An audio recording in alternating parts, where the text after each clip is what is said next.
الحمد للہ رب العالمین، الصلاة والسلام علی سید الانبیاء والمرسلین وعلی آلہ واصحابہ اجمعین، اما بعد۔ اللہ تعالی نے امت کی رہنمائی کے لیے حضور اقدس صلی اللہ علیہ وسلم کی صحبت میں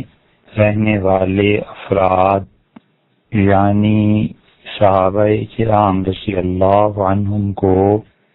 امامت کے درجے پر فائز فرمایا، اور امت میں ہمیشہ سے یہ بات رہی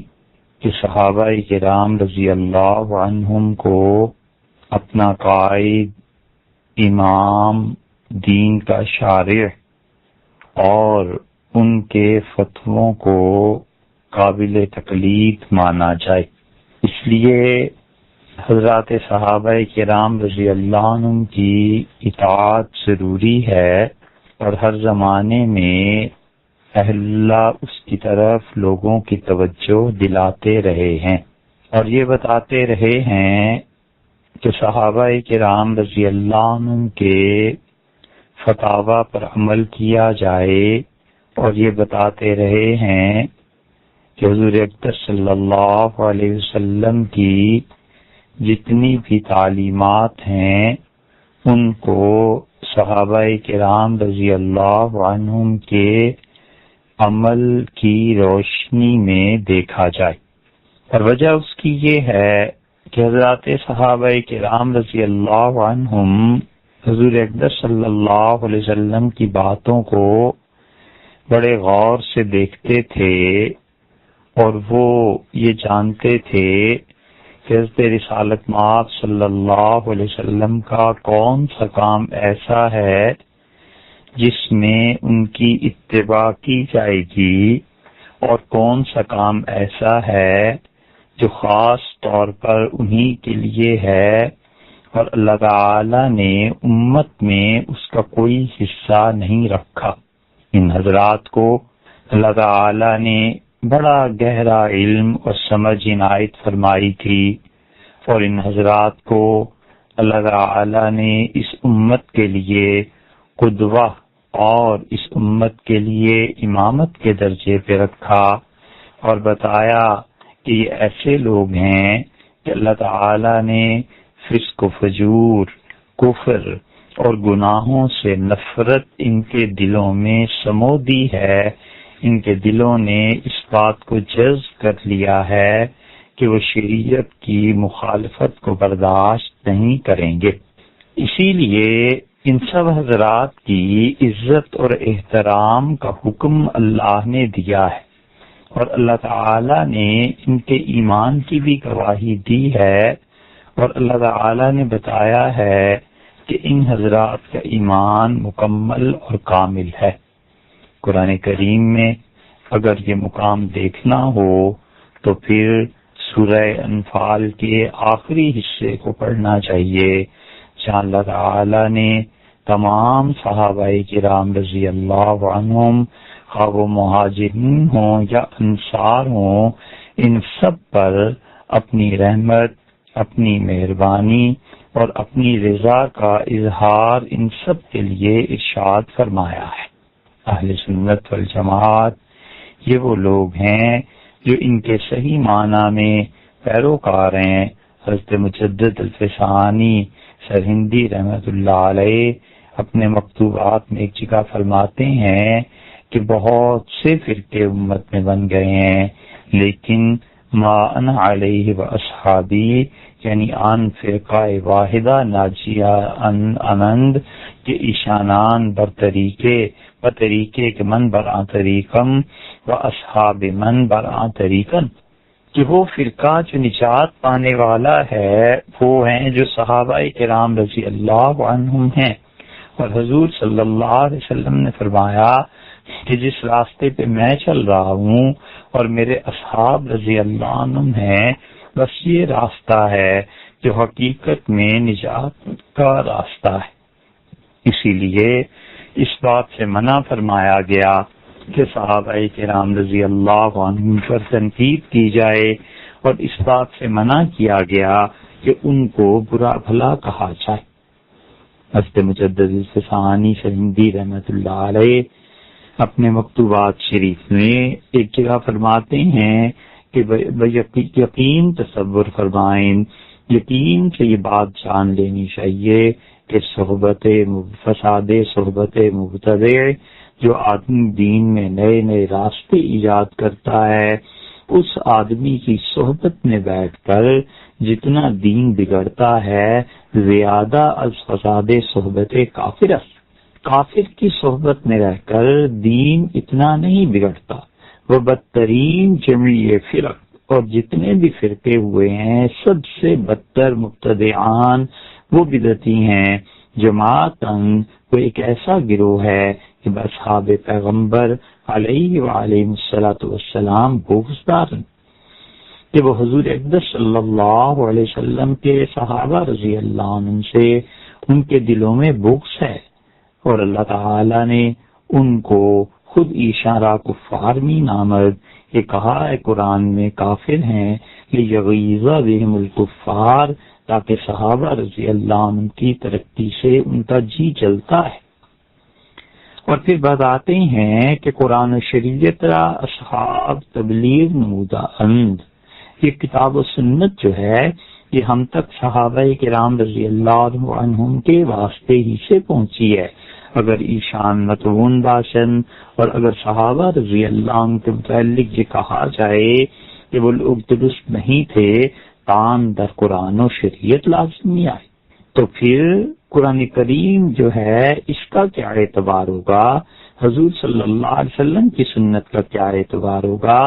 اگر ان میں کوئی نقص تھا تو جن لوگوں نے اس کتاب و سنت کو جمع کیا ہے پھر اس کتاب و سنت میں بھی نقص آ جائے گا۔ قرآن جمع حضرت عثمان علیہ رضوان، قرآن سیدنا عثمان ابن عفان رضی اللہ تعالی عنہ نے جاری فرمایا تھا، امت نے اسے ترویج دی تھی، اگر عثمان مطعون است قرآن ہم مطعون است، اور اگر سیدنا عثمان رضی اللہ عنہ ان پر طعن و تشنیع کی جاتی ہے اور وہ برے ہیں تو قرآن کے جس آدمی نے جمع کیا ہے اس قرآن میں بھی کوئی بڑی گڑبڑ آ گئی ہوگی۔ اس لیے صحابہ کرام رضی اللہ عنہ نے دین کو جو حضور صلی اللہ علیہ وسلم سے سیکھا تھا تابعین کی طرف منتقل کیا، اور تابعین نے اس دین کو اچھی طرح دیکھا اور سمجھا، اور دین پر وہ لوگ بھی نگران تھے۔ صحابہ رضی اللہ عنہ کے بعد مسئلہ تابعین پر آ گیا، اور تابعین میں اچھے لوگ بھی تھے، برے لوگ بھی تھے، ایسے لوگ بھی تھے جو ایسے گناہ کر کے اسلام سے خارج ہو گئے کہ بعد میں آنے والی امت نے جب تحقیق کی تو انہیں کافر قرار دیا۔ اسی طرح ان کے دور میں بھی انہیں کافر کہا گیا، مثلاً کہنے کو یزید اور حجاج بن یوسف تابعین میں سے تھے، لیکن حجاج بن یوسف کے کفر کا فتویٰ خود اسی کے دور میں حضرت عبداللہ ابن مسعود رضی اللہ عنہ کے شاگردوں نے دیا، اور اسی لیے حضرت شیخ الاسلام امام ابن تیمیہ رحمت اللہ علیہ نے منہاج السنہ میں بڑی صراحت سے یہ بات نقل کی ہے کہ دین کو جتنا نقصان حجاج بن یوسف نے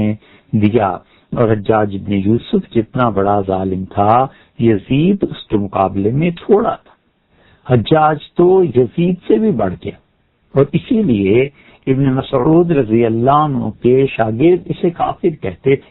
اور یزید بظاہر وہ بھی تابعین میں سے تھا، لیکن معاذ اللہ اس نے حضور اقدس صلی اللہ علیہ وسلم کی مبارک اور پاک اولاد کے خون سے ہاتھ رنگے، اور اس نے ظلم کیا کہ اہل مدینہ کو ان کے قتل کو جائز قرار دیا، اسی لیے ائمہ اس پر لعنت کرتے ہیں۔ امام احمد بن حنبل رحمۃ اللہ علیہ کا مسلک تو واضح طور پر معلوم ہے، اور حنفی فقہا میں بخارا کے جو فقہا تھے وہ سب یزید پر لعنت کو جائز قرار دیتے تھے۔ اسی طرح تابعین میں اللہ تعالیٰ نے بڑی بڑی ہستیاں بھی پیدا کی. حضرت سعید بن مسیب رحمۃ اللہ علیہ تھے. سعید بن مسیب رحمۃ اللہ علیہ کو اللہ نے بڑا مقام دیا تھا، تابعین میں سے تھے. حضرت زین العابدین رحمۃ اللہ علیہ تابعین میں سے تھے. اسی طرح اس خانوادے میں بھی بہت سے اچھے لوگ تھے. حضرت جعفر صادق، حضرت امام باقر رحمہم اللہ تعالی نے بڑا مقام انہیں دیا تھا. حضرت امام باقر رحمۃ اللہ علیہ جلیل القدر تابعین میں سے تھے. اسی طرح یہ علقمہ ہیں، اسود ہیں، ابراہیم نخعی ہیں رحمۃ اللہ علیہم، یہ دین کے ستون تھے اور صحابہ کرام رضی اللہ عنہ کے علم کے وارث تھے، اور اللہ نے ان کے ذریعے سے علم کو ترقی دی اور خدا نے ان کے ذریعے سے دین کو قائم رکھا. اس لیے اگر کوئی آدمی دین کو سیکھنا چاہے اور دین کو پڑھنا چاہے تو اسے چاہیے کہ جہاں صحابہ کرام رضی اللہ عنہ کو پڑھتا ہے، اسی طرح اس نے یہ بھی دیکھنا ہوگا کہ تابعین کے دور میں کیا تھا اور تابعین رحمہم اللہ وہ کیا کرتے تھے، تابعین رحمہم اللہ کے فتاوی کیا تھے. بہت سے فتوے ایسے ہیں جو امام ابو حنیفہ رحمۃ اللہ علیہ نے دیے ہیں اور تابعین رحمہم اللہ ہی کو دیکھ کے دیے ہیں. تابعین رحمہم اللہ میں وہ لوگ تھے جو ان کے اساتذہ تھے، مثلا ابراہیم نخعی تھے، اور یہ جن کی جگہ پر آئے ہیں حماد رحمۃ اللہ علیہ کی جگہ پر، حماد رحمۃ اللہ علیہ یہ بھی تابعین میں سے تھے رحمہم اللہ. ان کے استاد ابراہیم نخعی رحمۃ اللہ علیہ، تو یہ سب لوگ تابعین میں سے تھے. اور صحابہ کرام رضی اللہ عنہ میں کہ بڑی خصوصیت کی باتوں میں سے ایک چیز یہ تھی کہ وہ صحابیت کا شرف رکھنے کے باوجود ان حضرات سے مشورہ کرتے تھے اور ان حضرات سے بات چیت کرتے تھے، پوچھتے تھے، اور تابعین سے کہا کرتے تھے کہ بھئی تم بھی اس بارے میں کچھ کہو اور تم لوگ فتویٰ دو کہ فلاں چیز کے بارے میں تمہارا فتویٰ کیا ہے. سیدنا علی رضی اللہ عنہ اور سیدنا عمر رضی اللہ عنہما کو آپ دیکھیے کہ وہ تابعین سے بھی فتوے لیتے تھے اور تابعین کا دل بڑھاتے تھے، ان کے علم سے استفادہ کرتے تھے. یہی وجہ ہے کہ حضرت عمر رضی اللہ عنہ نے شریح رحمۃ اللہ علیہ کو قاضی مقرر کیا، اور یہی وجہ ہے کہ حضرت علی رضی اللہ عنہ، سیدنا امیر المومنین رضی اللہ عنہ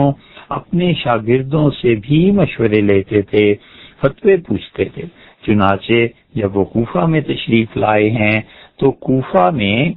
وہاں پر حضرت عبداللہ ابن مسعود رضی اللہ عنہ کے شاگرد بہت زیادہ تھے.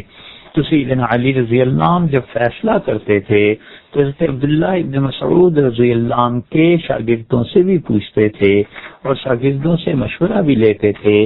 اور حضرت علی رضی اللہ عنہ جانتے تھے کہ ابن مسعود رضی اللہ عنہ نے یہاں پر کتنا علم پھیلایا ہے. اسی لیے محدثین کہتے ہیں کہ سیدنا علی رضی اللہ عنہ کو وہ علم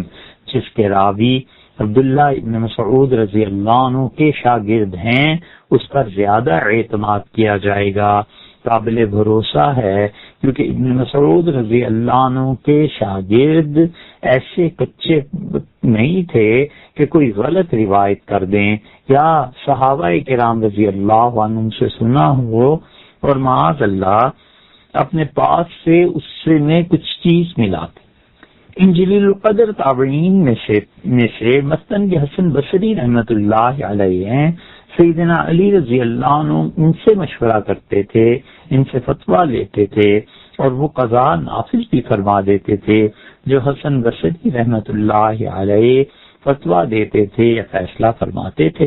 حسن بصری رحمۃ اللہ علیہ 21 ہجری میں پیدا ہوئے، جلیل القدر تابعین میں سے تھے، اور یہ سیدنا عمر رضی اللہ عنہ کی خلافت کا دور تھا.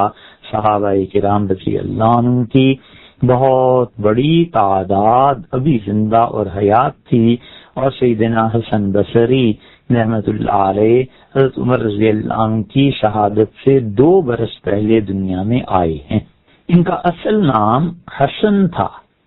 اور کنیت ابو سعید تھی، اور ان کے والد کا نام یسار تھا، اور ابو الحسن اپنی کنیت کی وجہ سے زیادہ پہچانے جاتے ہیں۔ ابو الحسن کنیت سیدنا علی کرم اللہ تعالی وجہ کی بھی تھی، کیونکہ وہ سیدنا حسن رضی اللہ عنہ کے والد تھے، اس لیے حسن ابن علی کے والد ہونے کی وجہ سے حضرت علی رضی اللہ عنہ کو ابو الحسن کہا جاتا، اور ان کی کنیت بھی ابو الحسن تھی۔ تو حسن بصری نہ ان کی کنیت بھی ابو الحسن تھی، اور اصل نام بھی ان کا حسن ہی تھا۔ زید بن ثابت رضی اللہ عنہ جو حضور صلی اللہ علیہ وسلم کے مخلص صحابہ کرام رضی اللہ عنہ میں سے تھے، ان کے ایک غلام تھے، ان کا نام تھا یسار۔ حضرت زید رضی اللہ عنہ سے حضور صلی اللہ علیہ وسلم کو جیسی محبت اور تعلق تھا سب لوگ جانتے ہیں، اور زید بن ثابت رضی اللہ عنہ کی خدمات بہت زیادہ ہیں اسلام میں۔ یہ زید ابن ثابت رضی اللہ عنہ ہی تھے جن کے غلام تھے یسار، اور یسار کے بیٹے تھے یہ حسن بصری رحمۃ اللہ علیہ۔ تو آپ کے والد یسار رحمۃ اللہ علیہ نے صحابہ کرام رضی اللہ عنہ کا دور دیکھا ہوا تھا اچھا، اور پھر خود بھی ایک صحابی رضی اللہ عنہ کے غلام تھے، تو اس لیے انہوں نے حسن بصری رحمۃ اللہ علیہ کے ساتھ کیا تربیت کا معاملہ کیا ہوگا یہ کچھ زیادہ محتاج بیان نہیں۔ اور والدہ صاحبہ جو تھیں خیرہ ان کا نام تھا، اور وہ ام المومنین حضرت ام سلمہ رضی اللہ تعالی عنہا کی باندی تھی۔ گویا کہ حضرت حسن بصری رحمۃ اللہ علیہ کے والد اور والدہ ماں باپ دونوں صحابہ کرام رضی اللہ عنہ کے گھروں میں رہتے تھے۔ والد جو تھے وہ زید بن ثابت رضی اللہ عنہ کے غلام تھے، اور والدہ جو تھیں وہ باندی تھیں کس کی؟ ام المومنین حضرت ام سلمہ رضی اللہ تعالی عنہا کی۔ اور والد اور والدہ دونوں میدان جنگ میں مسلمانوں کے ہاتھ آئے تھے، جنگی قیدی تھے، اور میسان میں جب مسلمانوں کی جنگ کافروں کے ساتھ ہوئی ہے تو اس میں یہ دو ہاتھ لگے، ایک باندی تھی اور یہ ام المومنین ام سلمہ رضی اللہ تعالی عنہا کے پاس بھیجی گئی تھی، اور پھر والد جو تھے یہ سارے کے یہ غلام تھے اور یہ بھیج دیے گئے تھے حضرت زید بن ثابت رضی اللہ عنہ کے پاس۔ اور حضرت عمر رضی اللہ عنہ کے خلافت کے زمانے میں آزاد ہو گئے تھے، انہیں آزادی دے دی تھی ان کے مالکوں نے، تو ان کے والد نے یعنی یسار رحمۃ اللہ علیہ نے مدینہ طیبہ میں آپ کی والدہ خیرہ سے نکاح کر لیا۔ 21 ہجری میں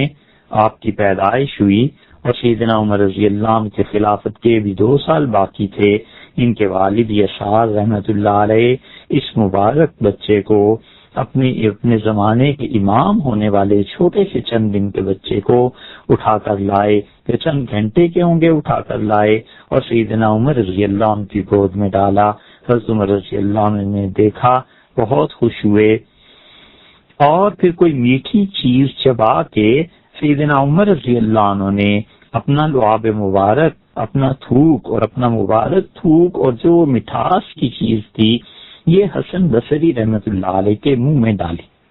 2 بھائی آپ کے اور بھی تھے، ایک کا نام سعید تھا، ایک کا نام عمار تھا، تو یہ در حقیقت 3 بھائی تھے، حسن، سعید اور عمار۔ ان میں سے سعید جو تھے اللہ نے بہت علم نے دیا تھا، اور خاص طور پہ حدیث کا علم اللہ نے بہت عنایت فرمایا تھا۔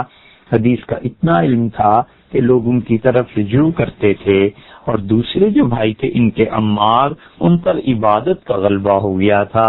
ہر وقت اللہ کی یاد میں مصروف رہتے تھے، تلاوت کرتے تھے، کئی 100 نفل پڑھتے تھے، اور اتنا روتے تھے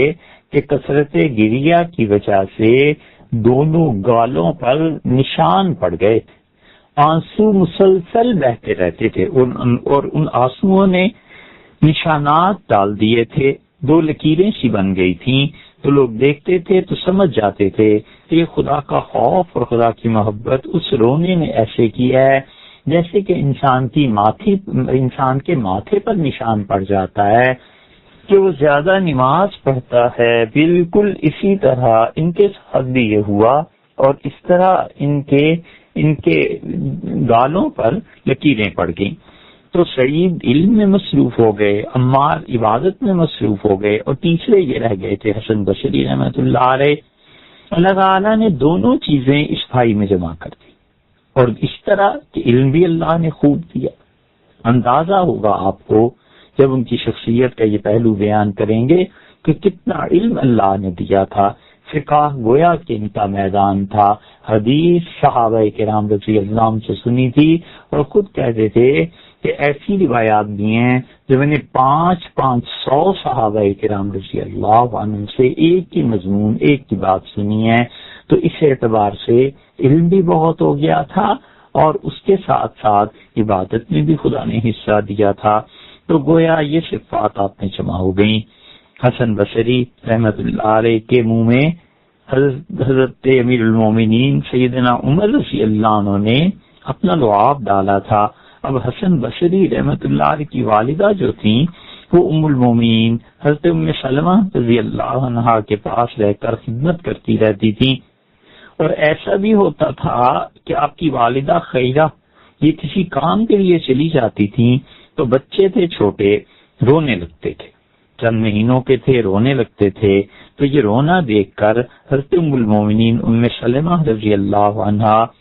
اپنا جسم ان کے منہ میں داخل کر دیتی تھیں اور منہ میں ڈال دیتی تھیں تاکہ یہ چوس لیں اور بہل جائیں، اور والدہ کے واپس آنے تک کہ بچہ رونا چھوڑ دے. اور بعض دفعہ ایسے بھی ہوا ہے کہ ام المومنین ام سلمہ رضی اللہ عنہا کا دودھ انہوں نے پی لیا تو یہ ننھے حسن بچے مبارک چیزیں ان کے جسم میں پہنچی. سیدنا عمر رضی اللہ عنہ کا لعاب مبارک پہنچا اور ام المومنین ام سلمہ رضی اللہ عنہا کا دودھ پہنچا. اس اعتبار سے لوگ کہتے ہیں کہ حسن بصری رحمت اللہ علیہ حضور اقدس صلی اللہ علیہ وسلم کے سوتیلے بیٹے تھے، یعنی نبی کریم صلی اللہ علیہ وسلم ان کے والد نہیں تھے، لیکن حضرت رسالت مآب صلی اللہ علیہ وسلم کی اہلیہ حضرت ام المومنین ام سلمہ رضی اللہ عنہا اس بچے کی دودھ پلائی کی ماں تھی. تو دودھ پلانے والی ماں ہوگی. تو لوگوں کی رائے یہ تھی کہ حسن بصری رحمت اللہ کے جو کچھ ملا ہے وہ سب اس دودھ کی برکت سے ملا ہے. اور ام المومنین ام سلمہ رضی اللہ عنہا ان کو اکثر صحابہ کرام رضی اللہ عنہ کے پاس دعا کے لیے اور پھر رونے سے چپ کرانے کے لیے لے جاتی تھی. پھر ایک دن حضرت عمر رضی اللہ عنہ کی خدمت میں یہ ننھا بچہ پیش کیا گیا. سیدنا عمر رضی اللہ عنہ کی خلافت کے 2 سال ہی تو انہوں نے دیکھے تھے. امیر المومنین رضی اللہ عنہ کی شہادت سے 2 سال پہلے ہی تو یہ پیدا ہوئے تھے. سیدنا عمر رضی اللہ عنہ کی گود میں ڈالا گیا تو آپ نے فرمایا اللہ اس بچے کو دین کی سمجھ عطا فرما اور لوگوں کے دل میں اس کی محبت پیدا کر دے. ایسی عجیب دعا تھی جو امیر المومنین رضی اللہ عنہ نے اس بچے کو دی. ایسی عجیب دعا تھی کہ آپ اندازہ کر لیجئے کہ پھر علم کی سمجھ تو اتنی تھی کہ حسن بصری رحمت اللہ علیہ سے فتوے پوچھ کے سیدنا علی رضی اللہ عنہ نافذ کرتے تھے. حالانکہ امیر المومنین رضی اللہ عنہ نہ اس کے محتاج تھے نہ انہیں کوئی ایسی ضرورت تھی، اس کے باوجود وہ اعتماد کرتے تھے اپنے چھوٹوں پہ اور تربیت فرماتے تھے اس طرح سے. تو ایک تو یہ چیز تھی، اور دوسرا علم اس قدر زیادہ تھا کہ بہت سے لوگوں نے جو ان کی فقہ پر آرا دی ہیں بہت وزنی باتیں ہیں، بہت زیادہ. اسی طرح ان کے اپنے تفردات بھی تھے، یعنی ایسے فتوے بھی انہوں نے دیے ہیں جو صرف یہی فتوے دیا کرتے تھے، ان کے علاوہ کوئی نہیں دیتا تھا. بس حسن بصری رحمت اللہ علیہ اگر کسی سے زیادہ بات کرنی ہوتی تھی تو مدینہ طیبہ حضرت سعید بن مسیب رحمت اللہ علیہ کو خط لکھ کے بات پوچھ لیا کرتے تھے، وگرنہ اپنے معاصرین میں ان کا علم بڑا ممتاز تھا. اور رہ گیا اس دعا کا دوسرا حصہ کہ لوگوں کے دلوں میں اس کی محبت پیدا فرما دے. تو حسن بصری رحمت اللہ علیہ کی محبت آج بھی ایسی ہے. حضرت عمر رضی اللہ عنہ نے جب یہ دعا دی تھی اس کو آج تقریباً 14 صدیاں گزر گئیں، اور تقریباً اس 1500 سال کے بعد بھی آج ہم اپنے دل میں حسن بصری رحمت اللہ علیہ کی محبت کو پاتے ہیں، ان کا نام آتا ہے تو احترام سے سر جھک جاتا ہے، ان کی بات ہوتی ہے تو ہم رحمت اللہ علیہ کہتے ہیں، یعنی خدا کی رحمتیں ان پر ہوں، اور اللہ کی رحمت اور اس کی خوشی سے زیادہ کیا بڑی چیز ہے جس کی حسن بصری رحمت اللہ علیہ کی ضرورت ہوگی۔ ہم اب بھی ان کے لیے دعا مانگتے ہیں، اور جب بھی ان کا ذکر آتا ہے ان کے متعلق سوچتے ہیں، اور حسن بصری رحمت اللہ علیہ کی محبت آج بھی مسلمانوں کے دلوں میں ہے، 1500 سال کے بعد آج بھی ان کا تذکرہ جاری ہے۔ یہ کیا ہے؟ سیدنا عمر رضی اللہ عنہ کی دعا ہے کہ آپ نے اس بچے کے لیے دعا دی، اور آپ نے فرمایا اللہ لوگوں کے دلوں میں اس بچے کی محبت کو پیدا کر۔ عمر بڑی اور اس کے ساتھ ساتھ جسم بھی بڑھا، بہت وجیح، بہت حسین و جمیل تھے، اور جب جوان ہوئے تو پوری طرح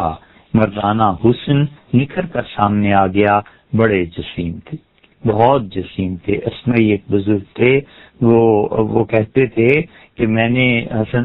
ان کے والد اپنے والد سے روایت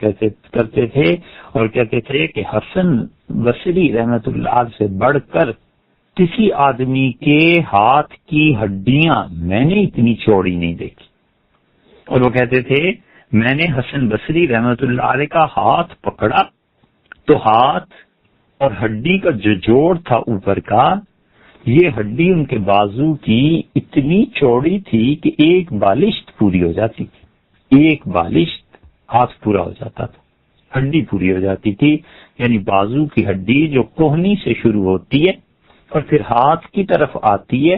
جہاں یہ بازو ختم ہو کے ہاتھ مڑتا ہے، اس سے پہلے والی ہڈی کلائی کی، تو حسن بصری رحمت اللہ علیہ کی اتنی چوڑی تھی تو کہتے ایک بالشت پوری ہوتی تھی۔ اتنے وجیح، اتنا بھرا ہوا جسم، اتنے لمبے چوڑے قد و کاٹ کے مالک تھے، اور سر پر بہت زیادہ بال تھے، اتنے بال ان کے جسم پر تھے کہ ابروؤں کے بال بڑھ جاتے تھے، آنکھوں پہ آ جاتے تھے اور جھک جاتے تھے، تو آنکھوں کی پلکیں جھپکنے میں اور اوپر کرنے میں دقت ہوتی تھی، تو حسن بصری رحمت اللہ علیہ اپنی بھووں کے یہ بال کٹوا لیتے تھے۔ اسی لیے ان کی بیٹی سے پوچھا گیا کہ کیا آپ کے والد کے متعلق یہ بات آتی ہے کہ اپنے ابرو کے بال جب اتنے لٹک جاتے تھے کہ آنکھوں میں آنے لگتے تھے تو کتروا لیتے تھے؟ انہوں نے کہا ایسے ہی ہوتا تھا، اور زندگی کے آخری دور میں جنہوں نے دیکھا ہے وہ کہتے ہیں کہ حسن بصری رحمت اللہ علیہ کی داڑھی کے بال بہت زیادہ سفید ہو گئے تھے، عمر بھی بہت ہو گئی۔ حسن بصری رحمت اللہ علیہ کا انتقال ہوا ہے 110 ہجری میں، یعنی 91 سال عمر ہو گئی، 21 ہجری میں پیدا ہوئے تو 110 میں انتقال ہوا، تو ایک صدی پورا ہونے میں 9 سال باقی گویا کے رہ گئے تھے، تو 91 برس کی عمر ہوئی۔ ان کے گھر والے کہتے تھے کہ بال بہت زیادہ سفید ہو گئے تھے، اور ہر جمعے کے دن داڑھی پر مہندی لگا کیا کرتے تھے، داڑھی کو زرد کر لیا کرتے تھے، اور اسی طرح سر پہ سیاہ امامہ باندھتے تھے۔ اور موسیٰ ابن میمون رحمت اللہ علیہ کہتے ہیں کہ میں نے دیکھا ان کے سر پر سیاہ امامہ تھا۔ ایک اور بزرگ کہتے ہیں کہ حسن بصری رحمت اللہ علیہ کا شملہ ان امامے کا ان کی پشت کی طرف تھا، اور میں نے دیکھا قمیض پہن رکھی تھی اور ایک چھوٹی سی سبز چادر اوڑے ہوئے، اور ان کا گھرانہ صحیح معنی میں اہل علم کا گھرانہ تھا، تینوں بھائی خدا کی یاد میں علم میں مصروف رہتے تھے۔ چنانچہ جن لوگوں نے ان کا گھر دیکھا تھا وہ کہتے تھے کہ ان کے گھر کے اندر بس وہی ساز و سامان تھا جو سردی اور گرمی سے بچنے کے لیے بس کافی تھا۔ مطر کہتے ہیں کہ میں حسن بصری رحمت اللہ علیہ کے گھر گیا آخری زمانے میں ان کی عادت سے پہلے، تو میں نے ان کے کمرے میں دیکھا کوئی چیز نہیں، کوئی الگ سے بستر نہیں ہے، چادر نہیں، تکیا نہیں، چٹائی نہیں، صرف ایک پلنگ تھا، اس پہ بستر تھا، اور اس پہ حسن بصری رحمت اللہ علیہ لیٹے ہوئے تھے، باقی کوئی چیز نہیں۔ یہ سب کچھ اس لیے تھا کہ اللہ کی کثرت سے عبادت کرتے تھے، اور خدا کے سامنے جواب دینے کا بہت زیادہ احساس تھا۔ دنیا سے بہت دور اور زاہد آدمی تھے، ان کے دل میں دنیا اپنی جگہ بنا نہیں سکی۔ ہر مہینے کو 3 روزے رکھتے تھے، ایام بیض، ایام بیض کا مطلب یہ ہے کہ کوئی آدمی ان دنوں میں روزے رکھے جن دنوں کے بعد کی راتیں وہ بھی منور ہوتی ہیں. رات کو چاند چمکتا ہے اور راتیں اس میں بھی روشنی ہوتی ہے اور دن کو سورج کی روشنی ہوتی ہے. تو ان راتوں کو یا ان دنوں کو وہ کہتے تھے عرب کے ایام بیض، یعنی قمری مہینے کی چاند کی 13ویں، 14ویں اور 15ویں تاریخ کو روزہ رکھتے تھے. حضور اقدس صلی اللہ علیہ وسلم نے حدیث میں بہت جگہ ارشاد فرمایا کہ لوگوں کو چاہیے کہ وہ چاند کی 13، 14 اور 15 کو روزے رکھیں، کیونکہ جو شخص ان 3 دنوں میں روزے رکھے گا تو ہر روزہ اس کا ثواب اللہ کے یہاں، ہر نیکی کا ثواب اللہ کے یہاں 10 گنا بڑھ جائے گا. تو 13، 14 اور 15 3 روزے رکھنے پہ وہ ثواب جب بڑھے گا تو گویا کہ پورے مہینے کے روزوں کا ثواب اسے ملے. حضرت رسالت مآب صلی اللہ علیہ وسلم سوموار اور جمعرات کے دن بھی روزہ رکھتے تھے. سوموار اور جمعرات کو روزہ رکھنا اب تقریباً لوگوں نے چھوڑ ہی دیا ہے اس ملک میں، مگر آپ حرمین شریفین میں جائیں تو مسجد نبوی میں اور مسجد حرام میں جمعرات اور سوموار کو عصر اور مغرب کے درمیان بہت سے لوگ جو حرم شریف میں داخل ہو رہے ہوتے ہیں، آپ انہیں دیکھیں تو وہ افطار کے لیے کھجوریں، پانی، کوئی نہ کوئی چیز لے جا رہے ہوتے ہیں. حتیٰ کہ پیر اور جمعرات کو حرم شریف میں، حرمین شریفین دونوں جگہ پہ چھوٹے چھوٹے دسترخوان بھی بعض اوقات لگ جاتے ہیں. 2-4 لوگ افطاری کا سامان لے جاتے ہیں، کھجوریں لے جاتے ہیں، پانی لے لیتے ہیں، زمزم وغیرہ. یہ سب چیزیں وہ لوگ رکھتے ہیں سوموار اور جمعرات کو. حضور اقدس صلی اللہ علیہ وسلم نے فرمایا میں بھی پیر اور جمعرات کو روزہ رکھتا ہوں. ایک جگہ آپ نے فرمایا میں پیر ہی کو پیدا ہوا ہوں، میں روزہ رکھتا ہوں. اور ایک جگہ حضرت رسالت مآب صلی اللہ علیہ وسلم نے فرمایا کہ آدمی کے پورے ہفتے کے اعمال اللہ کے ہاں پیش ہوتے ہیں پیر کے دن اور جمعرات کے دن، 2 دنوں میں عصر کی نماز کے بعد. تو آپ نے فرمایا کہ میں چاہتا ہوں کہ میرے اعمال جب اللہ کے ہاں پیش ہوں تو میں اس وقت روزے سے ہوں. تو پیر اور جمعرات کو حضور اقدس صلی اللہ علیہ وسلم روزہ رکھا کرتے تھے. حسن بصری رحمۃ اللہ علیہ اس سنت پر عمل کرتے تھے. اور حرمت کے مہینوں میں یعنی رجب، ذوالقعدہ، ذی الحج اور محرم، یہ 4 مہینے وہ روزے رکھتے تھے. 4 مہینے روزے رکھنا یہ، اور رمضان کے روزے رکھنا 5 مہینے ہو گئے. اور 5 مہینوں کے علاوہ دیکھ لیجئے 7 مہینے باقی رہ گئے. اور 7 مہینوں میں ہر مہینے میں پھر 5 روزے رکھنا، 3، 13، 14 اور 15 قمری راتوں میں، چاند کی راتوں میں، اور 2 سوموار اور جمعرات. تو 2 سوموار اور جمعرات 2 دن ہو گئے مہینے میں. گویا کہ 4 مرتبہ سوموار اور 4 مرتبہ 8 روزے تو یہ ہو گئے، اور 3 روزے وہ ہو گئے جو ہر مہینے رکھتے تھے. 11 روزے 7 مہینوں میں، تو 77 روزے تو یہ ان کے بن گئے. تو تقریباً 2 مہینے یہ ہو گئے. پھر رجب، ذوالقعدہ، ذی الحج، محرم اور رمضان 5 مہینے. تو 7-8 مہینے جو آدمی روزے ہی رکھتا ہو وہ کہاں دنیا سے لطف اندوز ہوتا ہوگا اور کیا چیز ہوتی ہوگی. اتنی کثرت سے روزے رکھتے تھے. صحابہ کرام رضی اللہ عنہ بھی بہت روزے رکھنے والے تھے، نفل روزے رکھتے تھے، اور نفلی روزوں کا بڑا ثواب آیا ہے. چاہیے لوگوں کو کہ نفل روزہ بھی کبھی کبھی رکھ لیا کریں. حضرت عبداللہ ابن مسعود رضی اللہ عنہ البتہ نہیں رکھتے تھے. ابن مسعود رضی اللہ عنہ فرماتے تھے روزہ رکھتا ہوں تو کمزور ہو جاتا ہوں، جس میں کمزوری آ جاتی ہے پھر نماز زیادہ نہیں پڑھ سکتا. تو ابن مسعود رضی اللہ عنہ نفل بہت پڑھتے تھے. اس لیے آدمی کچھ تو نیکی کرے، نفل پڑھ لے، روزے رکھے. تو رجب، ذوالقعدہ، ذی الحج، محرم، رمضان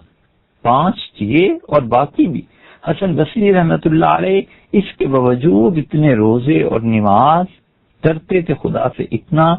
کہ ہنستے بھی زیادہ نہیں تھے. کہا کرتے تھے کہ کیوں ہنستے ہیں ہم، جبکہ ہمیں پتہ نہیں ہے کہ اللہ تعالی کہیں ہمارے کسی برے عمل پہ ناراض ہو جائے اور قیامت میں ہم یہ سب عبادتیں لے کر جب پیش ہوں تو فرمائے مجھے تمہاری کوئی نیکی قابل قبول نہیں. ابراہیم ابن عیسیٰ رحمۃ اللہ علیہ کہتے تھے کہ میں نے حسن بصری رحمۃ اللہ علیہ سے بڑھ کر کسی کو دکھ اور غم میں نہیں دیکھا. جب بھی میں ان سے ملتا تھا ایسے لگتا تھا جیسے کوئی نہ کوئی مصیبت آئی ہوئی ہے. تو ان سے دریافت کیا کہ آخر اس کی وجہ کیا ہے، آپ ہمیشہ پریشان ہوتے ہیں؟ تو فرماتے تھے کہ اللہ کی نعمتوں کا جیسے شکر ادا ہونا چاہیے وہ ہوا نہیں، اور قیامت کے دن یہ نیکیاں پتہ نہیں قبول بھی ہوں گی یا اللہ تعالیٰ انہیں اس طرح غبار کی طرح اڑا دے گا جیسے ہوا چلتی ہے تو مٹی غبار بن کے اڑ جاتی. یوسف ابن اس بات کہتے تھے کہ 30 سال تک میں حسن بصری رحمۃ اللہ علیہ کی خدمت میں حاضر ہوتا رہا، اور 30 سال میں نے ایک بار بھی تو نہیں دیکھا کہ حسن رحمۃ اللہ علیہ کبھی ہنسیں. اللہ کے ساتھ تعلق اور قیامت کی فکر، موت کی اور قبر کی، یہ سب چیزیں ایسے ہی تھیں. ہنسنا ختم ہو جاتا ہے جب آدمی کو اپنی قبر یاد آئے، اور جب یہ یاد آئے کہ اس جسم کو کیڑے کھا لیں گے اور اس جسم پر آگ کے درے برسیں گے، اور خدا پوچھے گا کہ دنیا میں کیا کرتا رہا. قبر کی تاریکی یاد رہے اور موت کی سختیاں یاد رہیں اور اللہ عز و جل کے سامنے حاضری یاد رہے، تو پھر کون ہے جو نہ پگھل جائے سوائے کافر. اور حسن بصری رحمۃ اللہ علیہ کو اللہ نے بڑی فصاحت دی تھی، بہت جب بیان کرتے تھے زبردست عربی بولتے تھے، یہاں تک کہ عربوں میں جو مانے ہوئے خطیب اور ادیب تھے کہتے تھے کہ عربی تو 2 آدمیوں کی ایسی ہے کہ سننے والے لوٹ جائیں، اور کمال کی عربی بولتے ہیں، ایک حسن بصری اور دوسرے حجاج بن یوسف. اتنی اچھی ایک مرتبہ تقریر کی حسن بصری رحمۃ اللہ علیہ نے کہ سننے والے جھوم اٹھے. ایک آدمی کھڑا ہوا اور اس نے کہا حسن سارے خطبے میں ایک حرف بھی ایسا نہیں تھا جس پر گرفت کی جا سکے، آپ یہ کیا کرتے ہیں؟ یعنی مطلب یہ کہ اتنا زبردست خطاب عربی کا کہ زیر زبر تک اس میں غلط نہ ہو. تو حسن بصری رحمۃ اللہ نے جواب دیا اور فرمایا بھتیجے میں عمر کے اس حصے سے گزر گیا ہوں جس حصے میں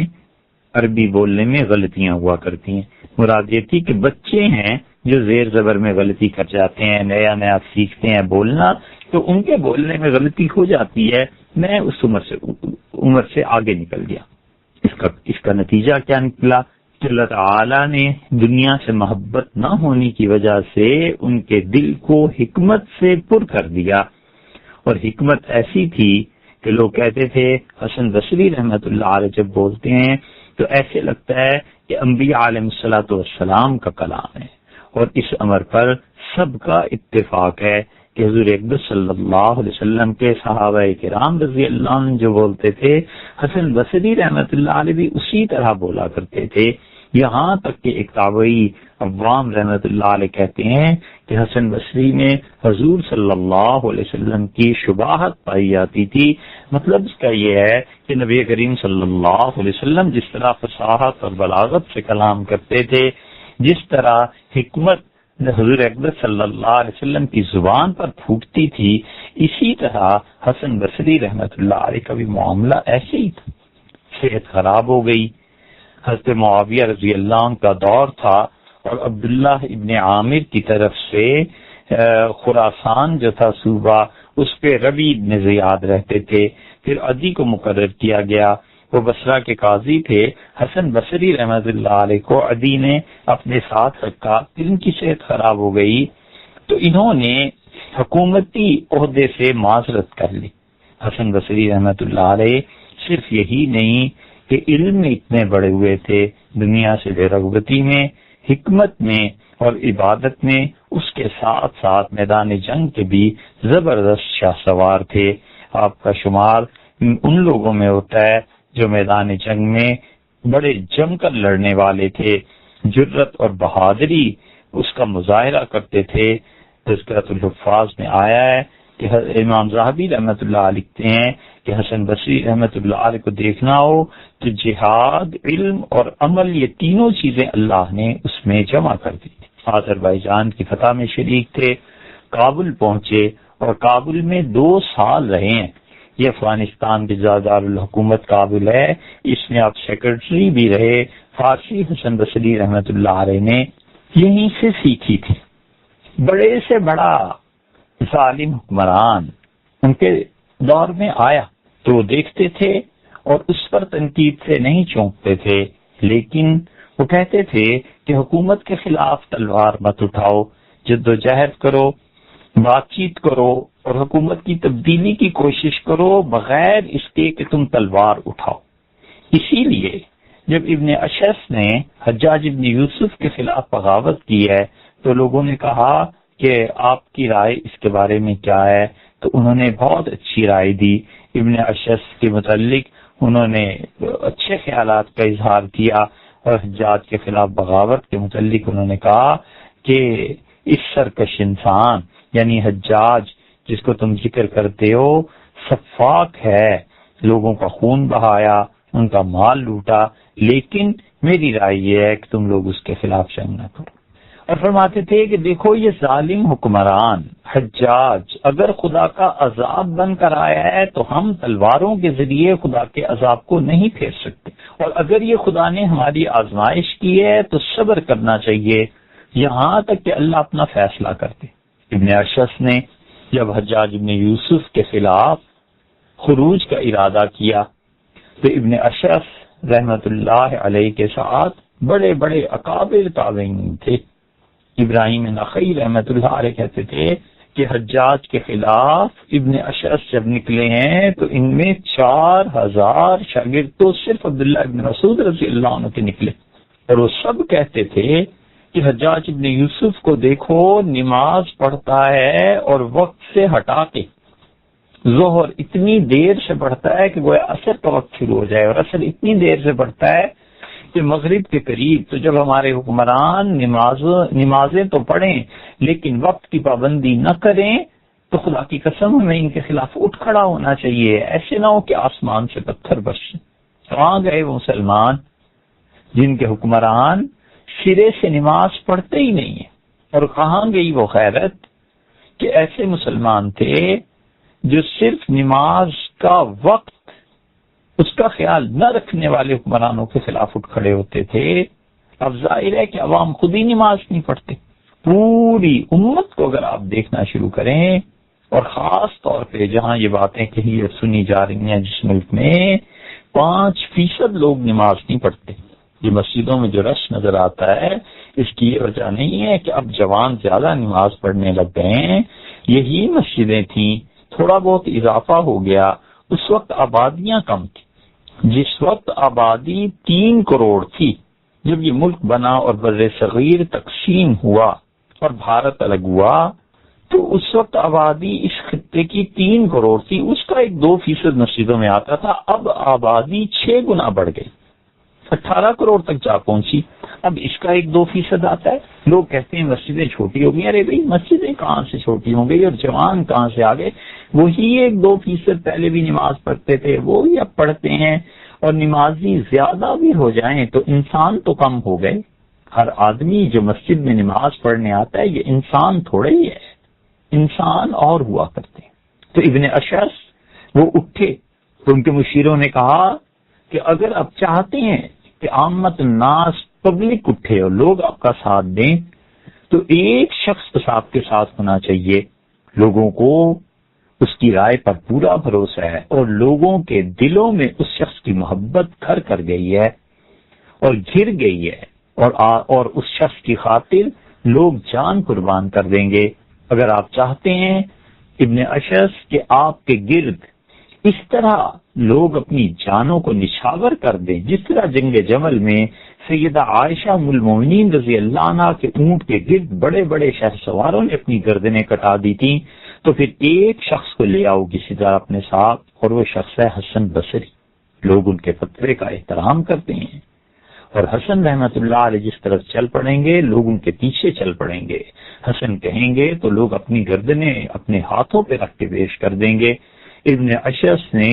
اس کے بعد پیغام بھیجا اور بہت اصرار کیا، چنانچہ حسن بصری رحمت اللہ علیہ حجاج ابن یوسف کے خلاف اس بغاوت میں نکلے، اور آپ کے بھائی سعید رحمت اللہ علیہ پورے علم کے باوجود حجاج ابن یوسف کے خلاف نکلے، اور وہ پاکیزہ خون تھا جس نے ان کو مجبور کیا کہ ظالم حکمرانوں کے خلاف عملاً جد و جہد کرے۔ حسن بصری رحمت اللہ علیہ نے پھر لیکن لوگوں کو بعد میں بھی تلقین کرتے رہے کہ وہ امن سے ان حالات کو بدلنے کی کوشش کریں. اتنا زیادہ حکمرانوں کی اصلاح کی فکر میں رہتے تھے، اور حکمران بھی مسلمانوں کے اتنے اچھے تھے کہ وہ اہل علم کی قدر کرتے تھے اور سمجھتے تھے کہ ہم نصیحت کے محتاج ہیں، اور اہل علم دنیا کی لالچ، عہدے کی حوث سے بہت بلندتر ہو کے اپنے حکمرانوں کو صحیح مشورے دیتے تھے. آپ اندازہ کیجئے اس بات سے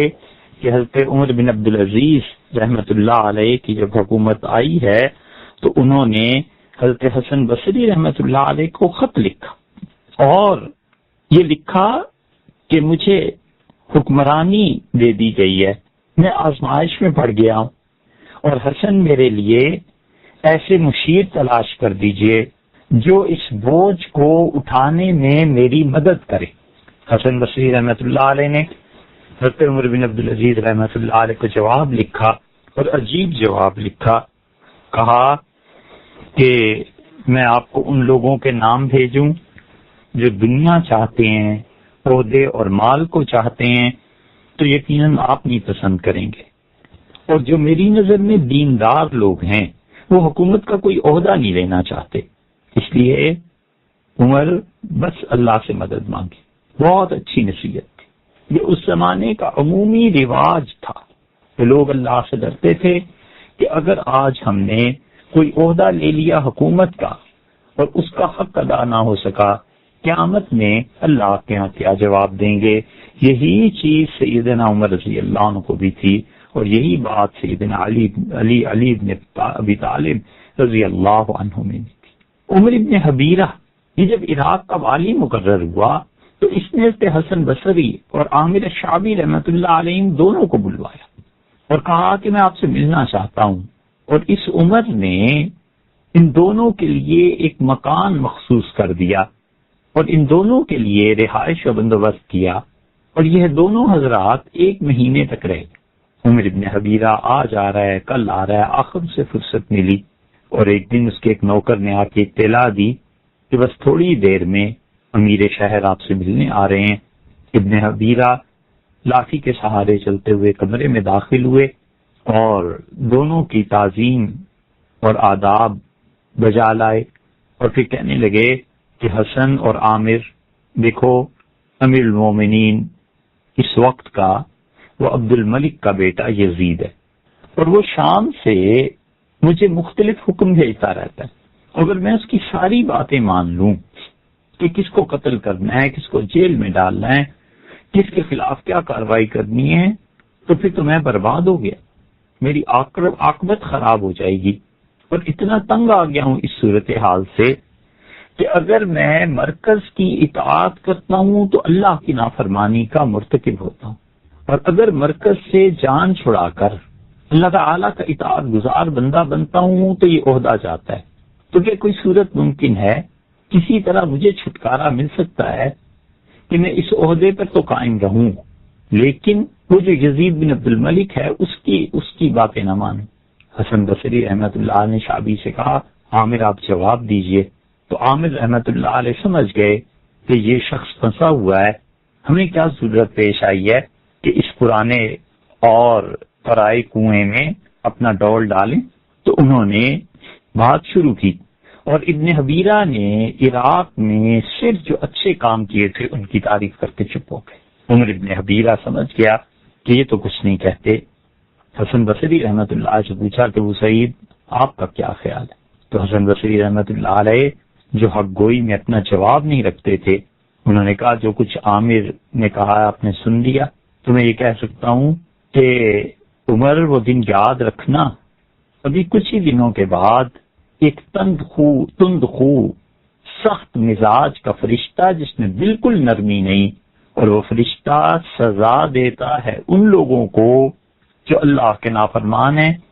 اور وہ فرشتہ سزا دینے میں اللہ کے حکم کو پورا کرتا ہے، وہ تمہارے پاس آ جائے گا. اور جس عہدے اور گورنر ہونے کو تم بچانا چاہتے ہو، اس گورنرشپ اور اس عہدے کی وسعتوں سے نکال کے وہ تمہیں قبر کی تنگیوں میں ڈال دے گا. اور اس عہدے کی بڑائی سے نکال کے تمہیں قبر کی نچائی میں داخل کر دے گا۔ عمر ابن حبیرہ، یاد رکھو اگر تم اللہ سے ڈرتے رہو تو اللہ تعالیٰ تمہیں مرکز کی نافرمانی کے عوض میں جو کچھ یزید بن عبد الملک تمہارے ساتھ رویہ اختیار کرے گا یا کرنا چاہتا ہے، خدا تمہیں محفوظ رکھے گا، بچا لے گا۔ لیکن اگر تم نے مرکز کی اطاعت کی اور یزید بن عبد الملک کی مانی تو پھر اللہ نے اگر جب انتقام لیا تو یزید بن عبد الملک اللہ کے ہاتھ سے تمہیں نہیں بچا سکے گا۔ اللہ تمہارے لیے کافی ہے یزید کے مقابلے میں، اور اگر اللہ نے پکڑ لیا تو یزید ہرگز تمہارے لیے کافی نہیں ہوگا۔ یاد رکھو عمر ابن حبیرہ، تمہیں ہمیشہ ڈرنا چاہیے کہ تم نے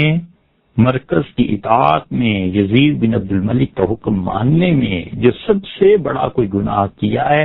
اللہ تعالیٰ جتنا بڑا گناہ ہے اتنی ہی نفرت کی نظر سے تمہیں دیکھے گا، اور پھر اللہ کی مغفرت کے دروازے تم پر بند ہو جائیں گے۔ اللہ کی قسم، میں نے امت کے ان افراد کی صحبت پائی ہے، ان صحابہ کرام رضی اللہ عنہ کی زندگیوں کو میں نے دیکھا ہے جن کے متعلق میں خدا کی قسم کھا کے کہتا ہوں کہ یہ عہدے اور مال اور دنیا ان کے پیچھے بھاگتی تھی، اور انہوں نے اپنا دامن اس دنیا کی آلودگی سے بچائے رکھا۔ اور جتنا تم دنیا دار ہو، جتنا تم دنیا چاہتے ہو، وہ صحابہ کرام رضی اللہ عنہ تم سے کہیں زیادہ اس دنیا سے نفرت کرتے تھے۔ تمہاری محبتیں جو دنیا سے ہیں، ان محبتوں سے ان کی نفرتیں بڑھی ہوئی تھی۔ تم دنیا کے پیچھے بھاگ رہے ہو۔ میں تمہیں اس جگہ سے ڈراتا ہوں جس کے متعلق اللہ نے کہا ہے ذالک لمن خاف مقامی وخاف وعید۔ یہ جہنم کا حال لوگوں تم نے سن لیا، یہ ہر اس شخص کے سننے کے قابل ہے جو میرے سامنے کھڑا ہونے سے ڈرے اور یہ یاد رکھے کہ جہنم جس کا میں نے ذکر کیا ہے، مجھے پوری قدرت ہے کہ میں اس آدمی کو اس جہنم میں پھینک دوں۔ اللہ نے جس مقام کا یہاں ذکر کیا ہے، عمر میں تمہیں ڈراتا ہوں اس سے۔ اگر تم اللہ کی اطاعت کرتے رہو تو اللہ تعالیٰ کافی ہے، لیکن تم اللہ کی نافرمانی کرو تو اللہ تمہیں یزید بن عبد الملک کے حوالے کر دے گا۔ ایسا مؤثر واز تھا کہ عمر ابن حبیرہ وقت کا شہر کا حاکم اور گورنر رو پڑا اور اٹھ کر چلا گیا۔ حجاج ابن یوسف جیسے ظالم کے سامنے حسن بصری رحمت اللہ علیہ بالکل نہیں چوکتے تھے، صاف اور سچی بیان کرتے تھے۔ بصرہ کی مسجد میں وہ فتوے دیتے رہے، حجاج ابن یوسف کے خلاف بات چیت کرنے میں بالکل آزاد تھے۔ خود فرماتے تھے کہ حجاج نے ایک مرتبہ مجھے طلب کیا تو میں چلا گیا۔ اس نے کہا حسن وہ کون سی چیز ہے، آخر کس قلب ہوتے پر، کس بنیاد پر تم میرے خلاف اٹھ کے باتیں کرتے ہو، حتیٰ کہ ہماری شہر بصرہ کی جامع مسجد میں بیٹھ کے تم میرے خلاف فتوے دیتے ہو؟ کس قلب ہوتے تھے، کس برتے تھے، کس ناتے تھے، تمہارے پاس ہے کیا؟ حسن بصری رحمت اللہ نے فرمایا کہ میں نے اسے جواب دیا اور میں نے کہا میرے پاس وہ وعدہ ہے جسے اللہ نے آدم علیہ السلام کی ساری اولاد سے لیا۔ حجاج بولا اور اس نے کہا اچھا چھوڑو، یہ بتاؤ کہ تم ابو تراب کے بارے میں کیا کہتے ہو، سیدنا علی رضی اللہ عنہ کے بارے میں؟ کہتے ہیں میں نے اسے کہا کہ میری عادت یہ ہے کہ میں جو بات کہتا ہوں اللہ کی کتاب سے کہتا ہوں۔ حجاج ابن یوسف کو سخت نفرت تھی اور ان تمام ناصبیوں کا امام تھا وہ اپنے زمانے کا، ان تمام ناصبیوں کو نفرت ہے صاحبزادی صاحبہ کی اولاد سے، سیدنا علی رضی اللہ عنہ کے اولاد سے، سیدنا حسن، حسین، زین العابدین، جعفر صادق، امام باقر رحمہم اللہ، ان سب سے ان کے دل نفرتوں سے بھرے پڑے، اور یہ سب ناصبی اہل سنت والجماعت سے نکلے ہوئے، خدا کا خوف نہیں کہ عقیدے کی اس خرابی کا اللہ کے یہاں کیا جواب دیں گے۔ یہ حجاج بن یوسف ان سب ناصبیوں کا امام تھا۔ تو اس سے پوچھا سیدنا علی رضی اللہ عنہ کے بارے میں ان کی کنیت کا ذکر کر کے کہ ابو تراب کے بارے میں کیا کہتے ہیں؟ انہوں نے کہا میں وہی بات کہوں گا، اور تمہیں معلوم ہے کہ میں عام طور پر اللہ کی کتابی سے جواب دیتا ہوں۔ اللہ تعالیٰ نے فرمایا ہے قرآن میں کہ الا لنعلم من يتبع الرسول ممن ينقلب على عقبيه وان كانت لكبيرة الا على الذين هدى الله۔ یہ جو قبلہ تبدیل کر کے ہم نے حکم دیا ہے کہ کہ بیت المقدس کی بجائے آئندہ بیت اللہ کی طرف نماز پڑھا کرو، تو مسلمانوں جو شخص حضور صلی اللہ علیہ وسلم کی مان کے اب قبلے کی طرف منہ کر کے نماز پڑھے گا، ہم ان کو بھی جانتے ہیں، اور اگر کوئی اس حکم کو نہیں مانے گا اور بیت المقدس ہی کے قبلہ ہونے پر اصرار کرے تو ہم اس کو بھی جانتے ہیں، اور یہ قبلے کی تبدیلی بہت بڑی بات ہے۔ ہاں مگر جن کو اللہ نے ہدایت دی ہے ان کے لیے کوئی بڑی بات نہیں۔ اور پھر فرمایا کہ امیر المومنین سیدنا علی رضی اللہ عنہ وہ اللہ کے ان بندوں میں سے تھے جن لوگوں کو اللہ تعالی نے ہدایت دی تھی، اور ان لوگوں میں سے تھے جن میں خدا کا خوف تھا۔ یہ سن کر حجاج بن یوسف بھڑک اٹھا، اس کا پارا اور چڑھ گیا، جھکا اور زمین کو کریدنے لگا۔ فرماتے تھے میں اٹھ کے چلا آیا، اس نے مجھے کچھ نہیں کہا، لیکن یہ ڈر تھا کہ مجھے پھانسی چڑھا دیں گے، اور میں روپوش ہو گیا یہاں تک کہ حجاج کی موت کی خبر آئی۔ حجاج بن یوسف کے اس ظلم سے اپنے آپ کو بچانے کے لیے حسن بصری رحمۃ اللہ علیہ غالباً 9 سال تک تقریباً یہ مدت بنتی ہے وہ روپوش رہے۔ 42 ہجری میں جب حجاج بن یوسف کا دور تھا تو اسی دور میں یہ حجاج کے پاس سے اٹھ کے باہر آئے، تو لوگوں نے پوچھا حجاج بن یوسف کیسا ہے؟ فرمانے لگے ٹھگنا شخص، بات کرتا ہے تو داڑھی کے بال اس کے چند ایک ہیں حرکت کرتے ہیں، میرے سامنے ہاتھوں کو نچاتا ہے اور انگلی کی پوریں چھوٹی چھوٹی، اور ایسی بے برکت کہ اللہ کی راہ میں جہاد کرنے والے گھوڑوں کی باغوں نے بہت کم انہیں چھوا ہے۔ خدا کی قسم اگر حجاج ابن یوسف ان کو ترکی نسل کے گھوڑے مل جائیں تو بھی ان کے گناہوں کی رسوائی کا طوق ان کے گلوں میں پڑا ہوا ہے، اور اللہ نے یہ بات ٹھان لی ہے کہ ہر اس شخص کو رسوا اور ذلیل کرے گا جو اس کی نافرمانی کرے۔ اللہ تعالیٰ نے ہماری عبرت کے لیے ایسے لوگ ہم پہ مسلط کرتی ہیں۔ اور پھر فرمایا کہ میں تو یہ دعا کرتا ہوں، عرض کرتا ہوں بارگاہ الہی میں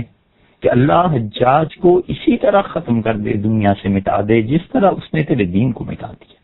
پھر حجاج بن یوسف کی موت کی خبر میں پہنچی تو انہوں نے کہا کہ اے پروردگار جس طرح تو نے اسے موت دے دی ہے، اللہم آمت سنتہ،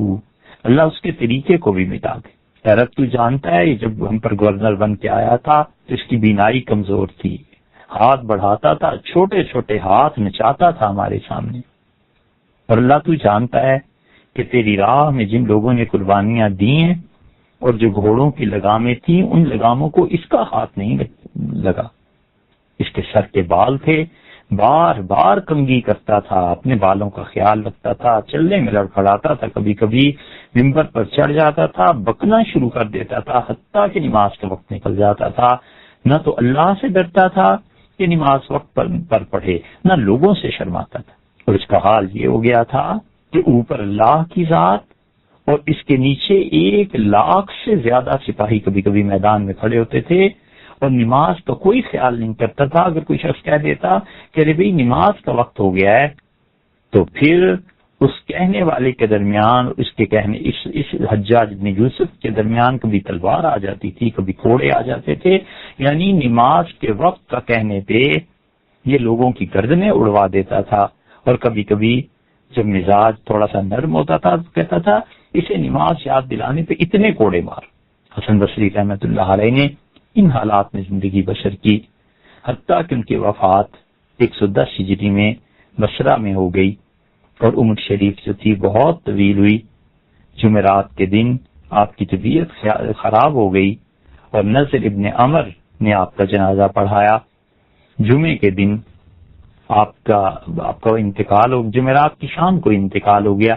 اور جمعے کے دن صبح جب آپ کو غسل دیا گیا تو اس کے بعد کفن پہنایا گیا۔